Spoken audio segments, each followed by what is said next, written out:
Movie की शुरुआत में हमें जैक नाम का एक बच्चा दिखाया जाता है। जैक के पिता किसान थे, छू रहा था। पादरियों को लगा कि यह पेड़ स्वर्ग का रास्ता दिखाएगा। जब पादरी पेड़ पर चढ़े तो उन्हें पता चला कि स्वर्ग और धरती के बीच एक और दुनिया है। यह जगह खतरनाक थी। वहाँ बहुत बड़े बड़े दैत्य रहते थे जो इंसानों से बड़े और खतरनाक थे। दैत्य पादरियों को देखकर समझ गए कि वे इंसान हैं। फिर दैत्यों ने धरती पर आने का रास्ता खोज लिया। वे धरती पर आकर सब कुछ नष्ट करने लगे। वे इंसानों को मारकर खा जाते थे। इस बर्बादी को रोकने के लिए राजा के योद्धाओं ने एक दैत्य को मार दिया। पादरियों ने उस दैत्य के दिल पर जादू करके एक जादुई मुकुट बनाया। जब राजा ने दोनों को बहुत पसंद थी। राजकुमारी की माँ जो जैक के परिवार से जुड़ी थी उसे यह कहानी सुनाया करती थी। 10 साल बाद जैक बड़ा हो चुका था। वह अपने घोड़े को बेचने के लिए शहर जाता है। वहाँ एक लड़की थी जो असल में राजकुमारी थी, लेकिन भेष बदलने के कारण कोई उसे पहचान नहीं पाया। कुछ लोग राजकुमारी को चिढ़ाने लगते हैं। जैक उनकी बातों का जवाब देने और राजकुमारी की मदद के लिए आगे आता है।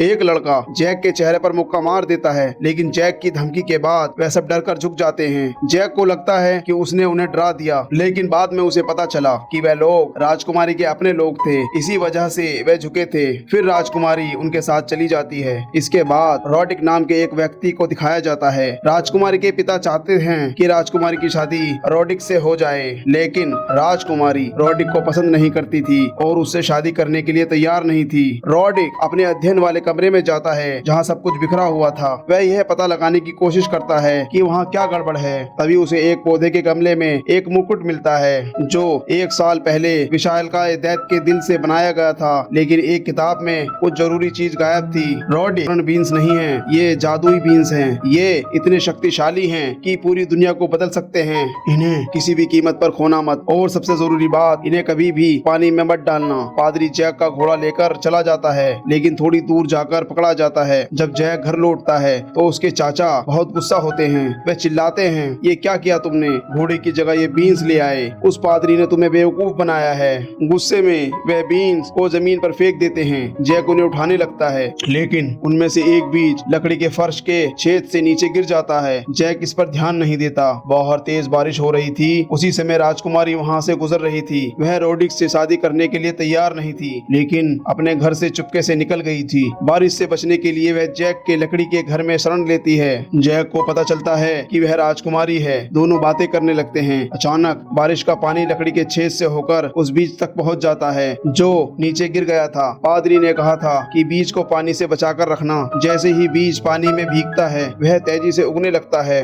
उस बीज की जड़ें घर के नीचे थी, इसलिए जब वह बड़ा हुआ तो घर को भी ऊपर उठा ले गया। राजकुमारी उसमें फंस जाती है। जैक उसकी मदद करने की कोशिश करता है, लेकिन वह पेड़ के साथ ऊपर चली जाती है।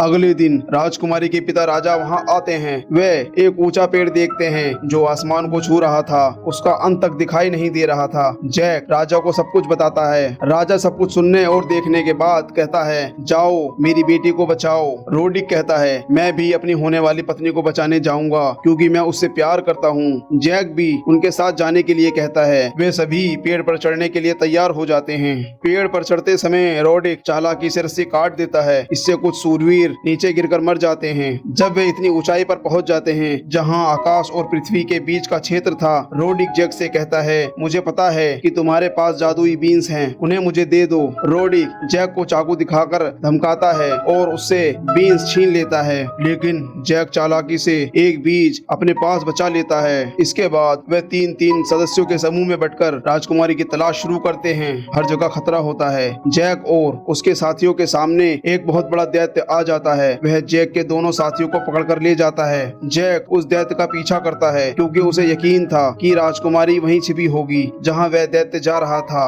दूसरी ओर रोडिक अपने साथियों के साथ दिखाया जाता है। रोडिक उनमें से एक को नीचे धक्का दे देता है क्योंकि वह उसे अपना भरोसेमंद साथी नहीं, अब रोडिक को मारने वाला होता है। तभी रोडिक जादुई मुकुट निकालता है। यह वही मुकुट था जो 1000 साल पहले एक विशालकाय दैत्य के दिल से बनाया गया था। यह मुकुट राजा ने बनाया था और उसमें एक खास जादू देते हैं। रोडिक दैत्यों के नेता को आदेश देता है कि वह भी उसके सामने झुके और दैत्य उसकी बात मानता है। रोडिक सिंहासन पर बैठ जाता है और अपने पैर सिंहासन पर रखकर कहता है, अब से मैं तुम्हारा राजा हूँ। हम पृथ्वी पर जाएंगे और सभी को गुलाम बना लेंगे। इस बीच एक विशालकाय दैत्य राजकुमारी और जैक के साथी योद्धा को पकड़कर रसोई में ले जाता है। वह दैत्य उस योद्धा को खाने की तैयारी कर रहा था। तभी जैक वहाँ पहुँचता है। है। जैक एक बड़ा चाकू लेकर उस दैत्य पर हमला करता है। इससे पहले कि वह दैत्य उसे मार सके, जैक का चाकू दैत्य को लगता है और वह तुरंत मर जाता है। इस तरह जैक उस योद्धा को बचा लेता है। इसके बाद तीनों वहाँ से निकल जाते हैं। वे एक ऐसी जगह पहुँचते हैं जहाँ से वे पेड़ के माध्यम से पृथ्वी पर लौट सकते थे, लेकिन वहाँ एक बड़ा दैत्य सोया हुआ था। वे लोग उसके होते हुए वहाँ से बच नहीं सकते थे, इसलिए जैक और योद्धा मिलकर एक योजना बनाते हैं। वे एक मधुमक्खी के छत्ते की व्यवस्था करते हैं। दैत्य के चेहरे पर लगे कवच को हटाने के बाद वे छत्ते को दैत्य के पास फोड़ देते हैं। मधुमक्खी के डंक से दैत्य जाग जाता है और घबराकर इधर उधर हड़बड़ाने लगता है। अपनी स्थिरता खोने के कारण वह विशालकाय दैत्य पृथ्वी पर गिर जाता है। नीचे खड़ा राजा यह सब देख रहा था। वह तुरंत चेतावनी देता है कि अब दैत्य की पृथ्वी पर आने का खतरा बढ़ गया है। राजा अपने शूरवीरों को आदेश देता है कि पेड़ को काट दिया जाए, क्योंकि अगर दैत्य पृथ्वी पर आ गए तो सब कुछ बर्बाद हो जाएगा। इस विनाश को रोकना संभव नहीं होगा। जैक का साथी योद्धा राजकुमारी और जैक से कहता है, तुम दोनों नीचे चले जाओ, मैं यहीं रुककर रॉड्रिक को रोकूंगा। अगर वह पृथ्वी पर गया तो तबाही मचा देगा। मैं उसकी चालों को अच्छी तरह जानता हूँ। योद्धा वहीं रह जाता है। जैक और राजकुमारी बीन्स के पेड़ के सहारे नीचे उतरने लगते हैं। राजा मजबूरी में पेड़ को काटने का आदेश देता है, क्योंकि उसे पता था कि यह पेड़ पूरी दुनिया के लिए खतरा बन सकता है।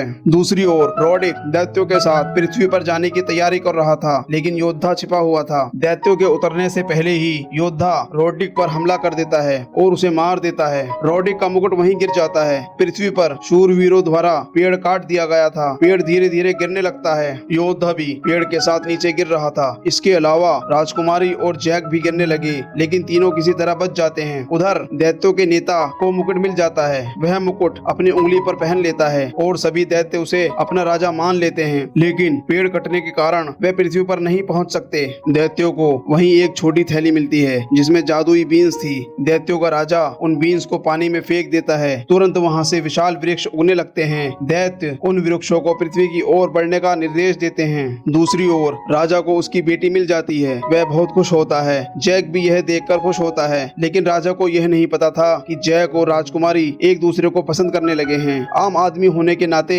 जैक राजकुमारी को विदाई देकर चुपचाप वहां से चला जाता है। घर जाते समय जैक देखता है कि पेड़ फिर से पृथ्वी की ओर बढ़ रहे हैं। जैक समझ जाता है कि यह सब रॉड्रिक द्वारा छीनी गई जादुई फलियों की वजह से हो रहा है। अब दैत्य पृथ्वी पर आने के लिए तैयार थी। जैक घोड़े पर सवार होकर राजा को यह बताने के लिए दौड़ता है कि सबके जीवन पर खतरा मंडरा रहा है। जैक राजा और राजकुमारी के पास पहुंचता है और उन्हें बताता है कि दैत्यों ने पृथ्वी पर हमला कर दिया है। इस बीच दैत्यों ने उस स्थान को घेर लिया था। वे तबाही मचाने लगे थे। राजा और जैक अपनी जान बचाने के लिए महल की ओर भागते हैं, क्योंकि महल ही उनकी आखिरी उम्मीद थी। अगर वे वहां नहीं पहुंचते तो दैत्य उन्हें खत्म कर देते। यह दैत्य उसी पुराने राजा के वंश से जुड़े थे जिससे यह कहानी शुरू हुई थी। उन दैत्यों ने उस परिवार को कभी माफ नहीं किया जिसने उन्हें जादुई मुकुट पहनाकर उनके राज्य में वापस भेजा था। राजा और जैक किसी तरह महल पहुंच जाते हैं, लेकिन जैक थोड़ा पीछे रह जाता है। वह आदेश देता है। महल के शूरवीर तीर चलाने का आदेश देते हैं और दैत्य पर लगातार तीर बरसाए जाते हैं। दैत्यों का नेता नीचे गिरकर आग से भरे पानी में जा गिरता है। इस वजह से वह वहां फंस जाता है और दूसरा रास्ता खोजने की कोशिश करता है। महल का दरवाजा बंद किया जा रहा था, लेकिन दैत्य रस्सियों की मदद से दरवाजे को खींचने लगे।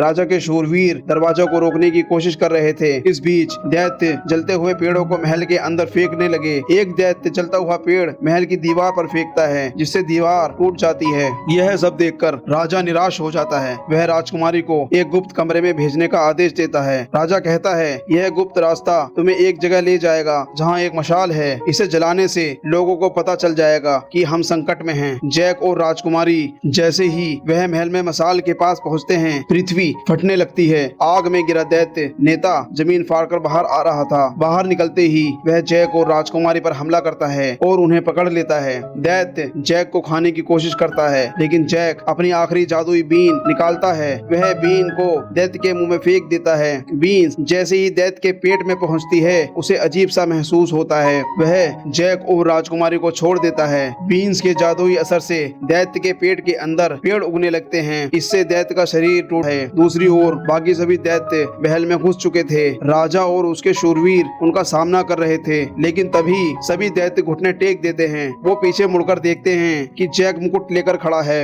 जैक मुकुट अपने सिर पर पहनता है और दैत्यों को आदेश देता है, अपने राज्य वापस जाओ। इसके बाद सभी जादुई पेड़ काट दिए जाते हैं और दैत्य अपने राज्य लौट जाते हैं। कुछ समय बाद जैक और राजकुमारी की शादी हो जाती है। उनको 2 बच्चे होते हैं। जैक उन्हें दैत्यों की कहानी सुनाता है जो उसने बचपन में सुनी थी। बच्चे उससे पूछते हैं, पापा वह मुकुट कहाँ है? जैक कहता है, वह मुकुट अभी भी सुरक्षित है। इसे बहुत खास तरीके से बनाया गया है और यह प्रदर्शन के लिए रखा गया है। लोग दूर दूर से इसे देखने आते हैं, लेकिन इसकी असली कहानी आज भी एक रहस्य है। और इसी तरह फिल्म खत्म हो जाती है।